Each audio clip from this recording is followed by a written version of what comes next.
जों बेखौ जोबोद गोजोननाय मोनदों आरो जों स्पेसियेलि जों हेमन्त बिश्व शर्मा सारखौ जों बाख्नायनांगोन। जेरैबायदि प्रप'जाल होदों, जेरैबायदि बेखौहाय बिथाङा सनमान होनायजों जोंनि ससाइटियाव मोनसे आर्म्सनि फ्रि खालामनो बिथाङा मोनसे सिमां दं आरो सान्थि भाबै जोंनि बर'नि समाजखौ जौगाहोनाय गासै बिथिङाव जौगाहोनायनि बिथाङा मोजां सिमां सुजुदों बा नुदों।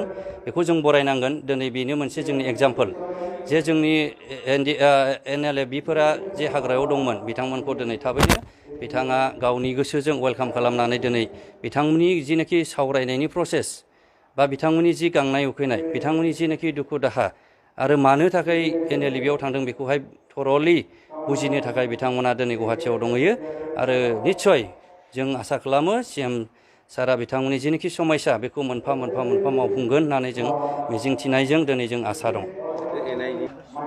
बे NIA केसखौ बिथांमोना बुंदों आरो जानाखि हाइनास नन हाइनास जों बेखौ बुंगोन। नन हाइनासखौ अलरेडि बिसोरो मोनसे डिसिसन लाखाबाय जे बेखौहाय फोजोबनाय जासिगोन आरो जों बे खौ जोङो नुदों आरो दा जेनाखि माखासे केसफोर दङ बा थानाफ्राव माफ्राव बेखौहाय दिनै मोनफा मोनफा आइडेन्टिफिकेसननि थाखाय हरनाय जादों। दा बेखौ जों नायोब्ला बावैसोनि उनावनो आन्डार दा ग्रेस अफ हम मिनिस्ट्रि, आन्डार दा लिडारशिप अफ हेमन्त बिश्व शर्मा बिथां सारनि थ्रुयै जोंनि जेनाखि NIA केस हाइनास क्राइम बेफोरबो जोबगोन होननानै जों आसा दङ।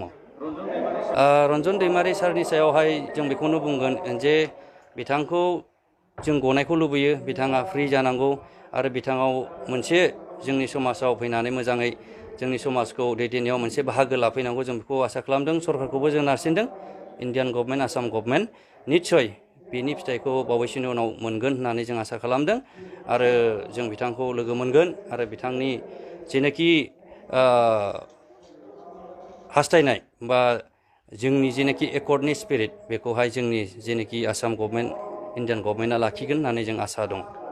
जों बेखौहाय बेखौनो बुंगोन, जों खोनानाय बायदिब्ला जे जों BTR एकर्ड जाखांनायनि उनाव बिभिन्न साइडआवहाय माखासे, गासैबो नङा, माखासे आउटपस्ट थानाफोराव बेबायदिनो गोसो जानानैनो सोरखौबा बेबायदि मेन्टेलि हेरेसमेन्ट बा हेरेसमेन्ट जानायखौ जों नुबोदों, खोनाबोदों आरो मिथिबोदों। दा बेफोरबायदिखौ नुनानै सोरबाया जानो हागौ माबा मोनसे साननाया फैगोन। दा बेफोरखौ लानानै बिथांमोना घाब्रायनायबो जानो हागौ आरो घाब्रायदोंबो जानो हागौ। दा बिनि थाखाय जोङो बेखौ गासैखौबो बुंजोबनो हानाय नङा, बेयो बेक्तिगतनि खोथा। थ' जेखिनि जों एक्सपिरियेन्स मोनबोदों आरो नोंथांमोनाबो मिथिगौ, नोंथांमोना आंखौ बिराद सहाय होदों। जेब्ला आंनि PSOखौबो बोखारलायदों अब्ला आंखौबो नारसिनदोंमोन सरकारा। नाथाय नोंथांमोननि सहायाव, नोंथांमोननि हेफाजाबाव आं उदाङै मोजाङै थानो हादों आरो सासे केन्डिडेट महरै रायजो राजाया आंखौ इलेक्टेड खालामनानै आंखौ दिनै MCLA महर होदों। दा बिनि थाखाय जों सिन्था खालामदों बिथांमोनाबो निस्सय आगोर मोनैयाव माबा मोनैयाव बिदि जानांदों खोमा, जों बेखौहाय सिन्था खालामदों। अब्लाबो दा दिनै सान्थिनि गेजेरजों फैबाय, बिथांमोनखौ जों बरायदों। बिथांमोना समाजाव सासे मोजां मानसि जाथों जों बेखौहाय हास्थायदों आरो जौगानायनि खामानियाव जोंखौ मदद खालामगोन होननानै आं आसा खालामो। जेसेबां हायो जे आर्मि हक, CISF हक, इण्ड' टिबेटान हक, आसाम पुलिस हक, जेरैबायदि जोंनि एकर्डआव दङ बेखौहाय थाबैनो मावफुङोब्ला मोजां, जों बेखौ सानदों आरो दिनैहाय बेनो मोनसे फार्स्ट स्टेप। जेनेबा CISFआव थाङोब्ला बा आसाम पुलिसाव थाङोब्ला बा आर्मिफ्राव थाङोब्ला बे जोंनि मोनसे समाजनि नट अनलि 4 लाखनिफ्राय जों बांसिनै मोजाङै जोङो न'खर खुंलांनो हागोन आरो जों समाजखौ जौगाहोनो हागोन।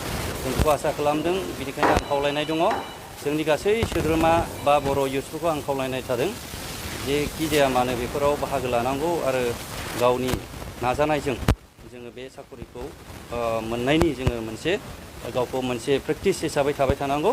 बेहा मोनसे नर्म्स थायो रिक्रुइट हिसाबै। दा बेफोरखौ गासै नर्म्सखौ फुलफिल खालामनानै जेनेबा मोनोब्ला मोजां जागोन आरो समाजाव मोजाङै न'खर खुंलांनो हागोनखौ जों नुहुरदों।